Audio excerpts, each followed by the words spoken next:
my next question is related to climate. Mhm. Climate change is a priority, but are we doing enough? What's your most ambitious environment policies? I feel like we're doing good, but not enough. Because right now, when you look at the stuff, we had the goals for 2030 to have things done within the green initiatives and actually execute the projects and everything. Like, yes, right now, according to what I know, there is a likelihood that some cities have already been achieving the goals before 2035, even though it was delayed. But I feel like, why do we have to stop there? It is not something that should be stopped. It should be something that we're pushing forward no matter what. Because this earth is only one that we have. And as long as we do things ecologically, we're making sure that our future generations are going to be able to enjoy the stuff that we do these days. Yes. So I feel like we should constantly push further, try to find more eco resources, find better alternative fuels, find better alternative energy sources, better conditions of like even our current infrastructure. Right now we have poor like eastern side traveling opportunities, everything is quite poorly maintained. So building the infrastructure in a way that better serves society, better helps our current situation. These are all very important according to me. Yes. What do you think about the free public transportation? Because as in Estonia, well, I visit Tallinn, and for their residents, it's free of cost.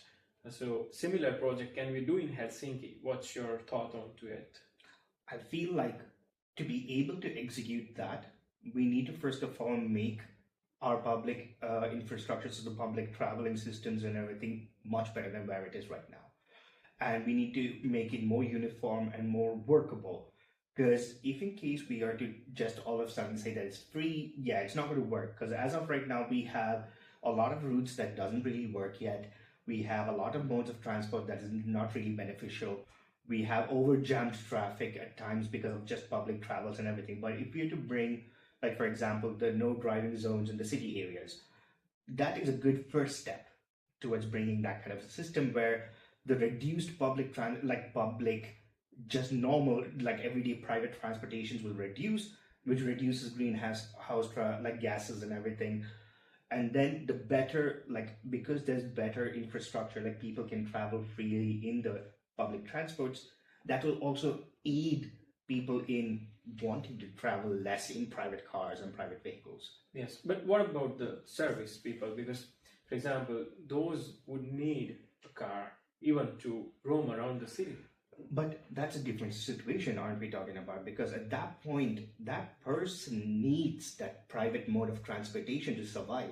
Because if you're talking about a disabled person who needs a private vehicle to travel around, yes, or the service people like exactly, freelancer or entrepreneurs, exactly, that is something that's a different situation. And I feel like over there we need to better understand what is the cost, why are we using that mode of transportation, and where does it need to be used. Now, again, if you're talking about the central Helsinki region that may, in case in the future, become a no-car zone, I would say that at that point, a freelance person also should be able to think about how to integrate the public transportation in their system. Because even right now, as a freelance interpreter myself, I majorly just transport by public transportations. Most of my, like, ever so rarely, I think I've had once or twice had to take a taxi only because I overbooked myself or there was such a tight time crunch. Otherwise, I try to like involve in my daily transportation the public transport. Yes, I think Finland's transportation is based in Nordic country, what I can say, and it's not that much expensive. Well, it is expensive considering last few years, but still a better. I totally agree. Like even in comparison to, for example, the UK, like where I used to spend a lot of time at one point, it is extremely expensive to travel over there. Yes. Like they have like zone 1 to zone 10 with many different kind of price ranges. Yes. And it works like the bus tickets work only for buses, or train tickets only work for trains, or there's a small interlap you can use in between the both of them. Yes. Whereas here you buy one ticket, you can use a train, tram, metro, ferry, even the ferries, yes, and any of them is fine. And when you think about that, you get so much out of that one ticket. Oh, even if I remember correctly, there used to be also city cycles at one point in Yes, that yes. was in part of the public transportation cards too. Yes, yes. And all of these, if you think about how much you're getting out of them, it's quite worth it. Yes. Well, if you were to be implement free public transportation, then there should be many things should be Exactly. improved itself. Exactly. Yes. Let's talk about young people. Mhm. Young people feel unheard in politics. What's your message to them? I see them, I hear them, I understand them.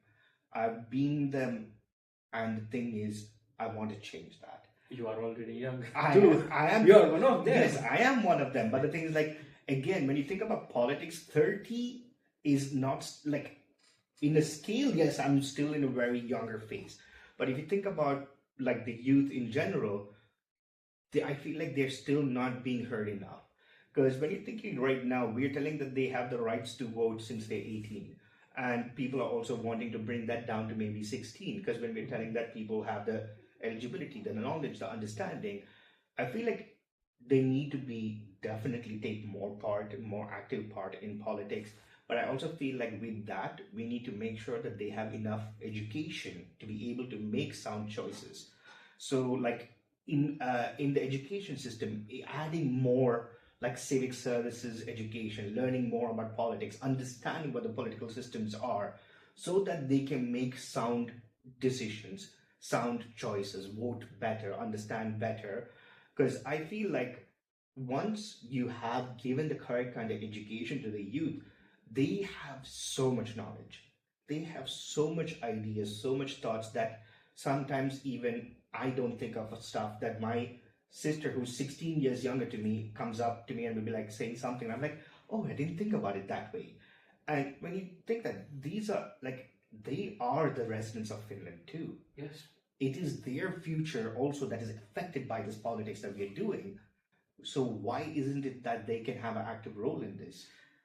Yeah, I think they can listen this kind of podcast Exactly. to consume the right kind of content, and they can be a next leader in politics. Agreed. And you are the best example. Yeah, like You are young and you have the best ideas and you know the technology and you know how to implement that. exactly. I don't disagree, and I feel like I'm very much blessed and in a place of like a very advantaged position to be able to run for election at this kind of a position. And I want honestly our youth to also be encouraged and be able to realize that their voice matters. They have the right to get their voice heard, and that they can do all of this by taking it step by step forward. Go to your local offices, talk to them, get to know more about politics. You feel like you know politics, you have a like inkling on what kind of party you want to go to the youth sectors. Try to join there, try to take an active like initiative over there. Like learn about it so that when you get the opportunity to run for office, for example, you can run for office. Yes. Because there is never too late or is never too early to be able to take the step to be able to make your voice heard. Definitely.